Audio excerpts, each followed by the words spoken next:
একটু ভুতুরে ভুতুরে টাইপ। গেছিলাম বাড়ির ভিতরটা ঢুকে ভিডিও করার, কমফোর্টেবল ফিল মনে হয় নাই।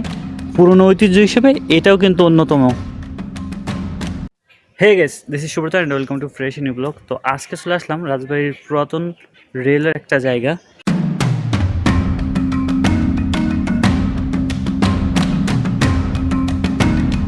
এটাকে বলে টিটির বাসা। তো অনেক আগের পুরাতন, শুধু ধ্বংসস্তূপ হিসেবে এই বাড়িটা আর কি এখানটায় পড়ে আছে। অনেকেই দেখি এইখানে ফটোশ্যুট করতে আসে। জায়গাটা প্রপারলি দেখতে এমন লাগে, খুবই পুরাতন, একটু ভুতুরে ভুতুরে টাইপের লাগে, ঠিক আছে। জায়গাটা অনেকটা ভাল লাগলো বাইরে থেকে। একটু ভিতরে যায় দেখানোর চেষ্টা করি, চলো দেখি যে আসলেও এখানটায় কি আছে। এখানে পুরো প্রপারলি ফাঁকা, ঠিক আছে। এই রুমটায় পুরোটা ফাঁকা দেখলাম। আর গাইস, এই জায়গাটায় মানে আমার বেশি ইন্টারেস্ট, মানে বেশি আগ্রহ প্রকাশ করছে যে এইখানটাই অনেকেই দেখি যে ফটোশ্যুট করতে আসতো। তো সেই ক্ষেত্রে ভাবলাম যে এখানে একটা ভিডিও করি। যাইতে চাইছিলাম অমৃতর এখানে, অমৃতর অফিসে, কিন্তু ওইখানটায় আর যাওয়া হয়নি। দেখি এখানে ভিতরে আসলে কি আছে, একটু দেখানোর চেষ্টা করি।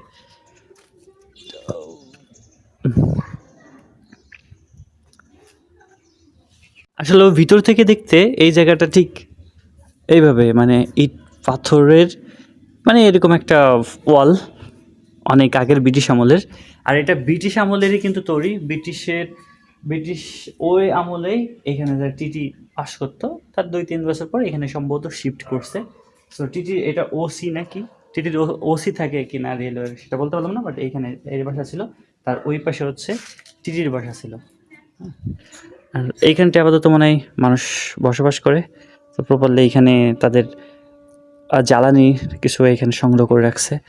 আর গাইস, ইটের ইটের গাঁথনি দেখলে বুঝতে পারবা যে এইখানের কতটা পুরনো, আর এর ইতিহাসটা কিছুটা বুঝতে পারবা, ঠিক আছে। আর ভিতরে ভাই অন্ধকার, এইটা প্রপারলি আটকানো। এখানে ওই সাইডের রুমে হচ্ছে বসবাস করে। আর আমার সামনে আছে একটা পুকুর। এই হচ্ছে এইখানকার পরিবেশ। এমন একটা জায়গায় আমি অনেক দিন ধরে আসবো করে আসা হয় না। তো আজকে অমৃতর অফিসে যাচ্ছিলাম, তো ভাবলাম যে না, এই পুরান বাড়িটা হঠাৎ করে চোখে পড়ে গেল, মানে এই সাইডে চোখে পড়ে গেলো, এই জন্য আসলাম এখানে ভিডিওটা করতে। গাইস, ভিউটা যদি একটু দেখেন না, অনেক পুরনো, ঠিক আছে। আর এটা যদি এই সাইডের এটা দেখাই, BT5 এর মিনিং কি বলতে পারতেছি না। T5 পুরো মিনিংটা আমি বলতে পারতেছি না তোমাদের।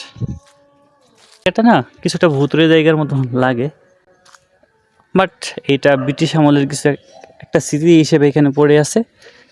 আর তাছাড়া আমাদের রাজবাড়িতে পুরনো ঐতিহ্য হিসেবে এটাও কিন্তু অন্যতম। এইখানটায় আসলাম, আসা এইখানে যারা বসবাস করে, সো সেও রেলে চাকরি করে, টাইম স্কেপার না কি যেন একটা পদ আছে, ওই পদে আর কি চাকরি করে। তার সাথে কিছুটা কথা বললাম। সো সেই ক্যামেরার সামনে আসতে অ্যাগ্রি হয় নাই, এজন্য তাকে ক্যামেরার সামনে নিই। আর এইখান থেকে স্টেশন কিন্তু খুবই কাছে। এই বাড়িটা জাস্ট একটু ঘুরে দেখা গেছে। এই এই এই গাঁথনি গাঁথনি সম্পূর্ণ ভাঙ্গা। আর একটা জিনিস খুব পুরনো, যে সেটা হচ্ছে এই যে এই মোটা আম গাছটা। গ্যাস কত মোটা, জাস্ট একটু দেখো আর আন্দাজ করে নাও এটা কত বছর হতে পারে। সম্ভবত আমার কাছে মনে হয় এটা 100 বছর হতে পারে। তারপরে তোমরা কমেন্টে জানিও যে এটা কত বছর পুরনো। বাড়ির ভিউটা একটু ভুতুরে, ঠিক আছে, একটু ভুতুরে ভুতুরে টাইপ বাড়িটা আসলেও। চাইছিলাম বাড়ির ভিতরটা ঢুকে ভিডিও করার, কিন্তু আসলে ভিতর থেকে ওইভাবে আটকানো। আর আমার কাছে মনে হয় নাই যে কমফোর্টেবল ফিল মনে হয় নাই যে ভিতরে যে ভিডিও করার মতো, এই জন্য ভিতরে যে ভিডিও করিনি। ঠিক পিছন সাইডটাই, বাড়িটার পিছন সাইডটাই এমন একটা ভুতুরে জায়গা। হ্যাঁ, যাক, এমন একটা পুরোনো জায়গায় কিছুটা তোমাদের মাঝে তুলে ধরার চেষ্টা করলাম। যদি অনেক দিন ধরে দেখতেছি ভাবি যে ভিডিও করব, সো ভিডিও করব করে করা হয় না। সো তারপরে আসলাম সাডেনলি এখানে এসে একটা ভিডিও করলাম। ওইটা কার বাসা আমি বলতে পারবো না, হয়তো কোনো উচ্চতর কর্মকর্তার বাসা হতে পারে ওইটা।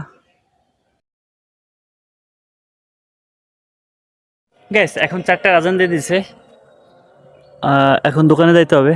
আর এই বাড়িটা সম্ভবত উচ্চতর কোনো কর্মকর্তার বাড়ি হবে, ওই পুরোনো বাড়ির সামনাসামনি।